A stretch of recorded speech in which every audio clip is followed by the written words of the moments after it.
Hi and welcome back to my YouTube channel. My name is Laura. If you've never been here before, welcome. If you also have never been here before, or if you have not yet, I would love for you to click that little subscribe button below. It will let you know every time that I have a new video out. So I try to post every single week. A lot of my videos are more about hiking, about being abroad, about solo travel, about my whole life in general. As you know, if you have been following me, a lot of what I do post is about grief. I am 29 years old. My husband did pass away 2 years ago, and since then, and even before then, I have done a lot of worldly travel. So today, I'm going back to specifically talking about grief. If you're not following me on Instagram, I'll link it below, but my Instagram is a place that kind of has thrived, a place where people kind of can talk about their grief journeys, or anything if they need a little motivation. I don't just talk about grief on there, so you're welcome to follow me there as well. I today am here to talk to you about my 5 myths that I hear all the time from either others or I personally have noticed to do with grief. So I'm very excited to talk about this because I always like to debunk myths. I think the number one reason is because if people are a lot of times in grief, you feel like you're on an island all by yourself. So when you hear someone else that's going through that same thing, it kind of just, in a way, calms your heart and makes you not feel like you're on this island by yourself. The other way is, I think if you've gone through grief or you're trying to help a friend or a family member through grief, these kind of videos are just really, really helpful because it can kind of shed light into what's going on in their life, whatever part of grief they're on. So, without further ado. So my first myth that I'm going to say is no more is going to be you are going crazy. And I know from my experience you feel like you're going crazy. One of the main reasons is because your world has been completely turned upside down, regardless of who you lost, regardless if that was soon or sudden, or completely kind of expected and it was just a longer process. Your world is going to have suddenly turned upside down. That person is no longer there, unfortunately, so you kind of are gonna go crazy, and you're not actually going crazy though, is really what I'm here to tell you. You're gonna have a lot of different emotions. You're gonna kind of go from, a lot of people feel angry, a lot of people just feel sad, a lot of people suddenly feel happy, so they're like, maybe what's wrong with me? I'm feeling happy.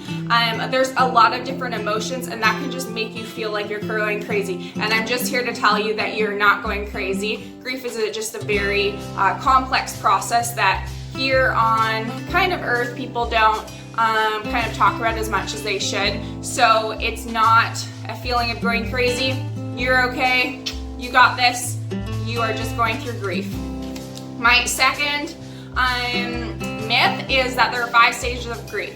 There may be for some people. I have talked to multiple people though, and they're kind of waiting for that next stage of grief, or they're like, well, I skipped that stage, and I think that's what happened to me. I kind of skipped that stage, so it's kind of like, it actually was like a negative for me because I was waiting for that next stage. In general, grief kind of can go all over the place.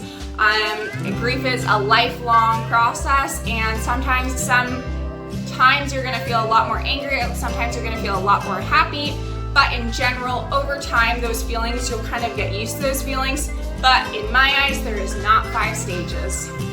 The third myth that I want to bring up is that you're gonna end up getting back to your old self, and I feel like a lot of times that is, people can, just kind of as grief goes on. But what I'll say about my own grief journey is that I think it's because it was so traumatic and I was very young and it was just so sudden that I just became a very, very different person. And my group of friends right now, a lot of times I definitely have friends from kind of before my husband passed away, but a lot of times my friends now are actually after he did because of the person that I am, and maybe I won't have as much in common with those people anymore, and I'm just a very, very different person. I do look at the world a lot more different, I think, than I used to, and at the beginning that really kind of scared me, but I would say kind of as time has gone on, I kind of embrace her. and I give her a little pat on the back and I say, you're doing awesome. So that's one of my things for sure, is I think a lot of times you kind of are waiting to get back to your old self, and maybe that old self actually, a piece of them went with that person, or a piece of them is no longer, and this new piece is here, and you're kind of just getting to know that new person.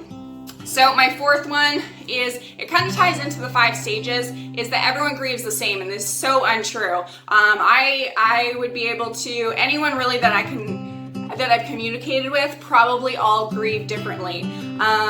And I wouldn't be able to tell you that I have been able to fully relate to anyone in my grief journey. I don't think that anyone really is. So every single person, and I think part of that is because the person that they lost, the relationship that they had with them, the age that they're at, their future goals with that person, how much they relied on that person, were they financial support. There's just so many different aspects. How you even ended on terms with that person. There's so many different aspects to how you're going to grieve, not to mention you just as a griever.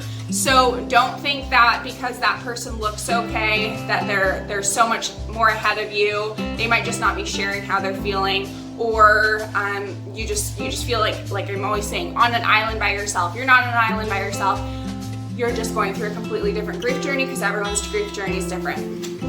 The very last one, and this one I didn't ask anyone a piece of advice. This is just personally coming from myself, is that people believe that when they bring up your loved one that was passed, or share a story, that's gonna make you sad, or that's gonna make you cry. So they're like, oh, I don't want to talk about my late husband's name was James. I don't want to talk about James because that might make her cry, or that might end up making her really sad tonight, or something like that. And I think for me, when someone isn't able to bring his name up, and we both knew him very well, that makes it kind of like elephant in the, that you're not able to bring up that person who I would love to hear about.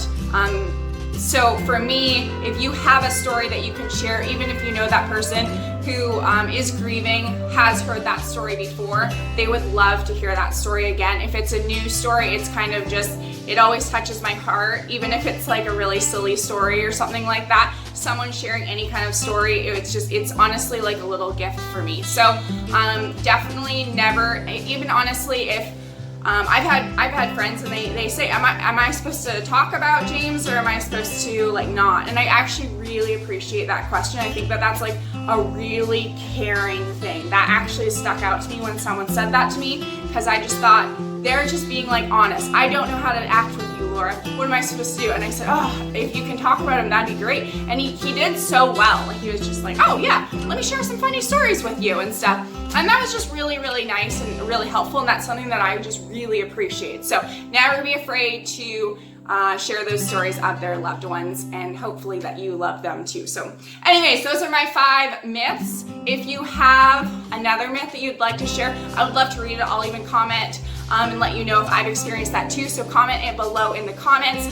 I hope you guys have a wonderful rest of your day. I hope you enjoyed this video, and hopefully you can relate to it, but at the same time, kind of hope you can't relate to it. So keep living life, guys. Bye.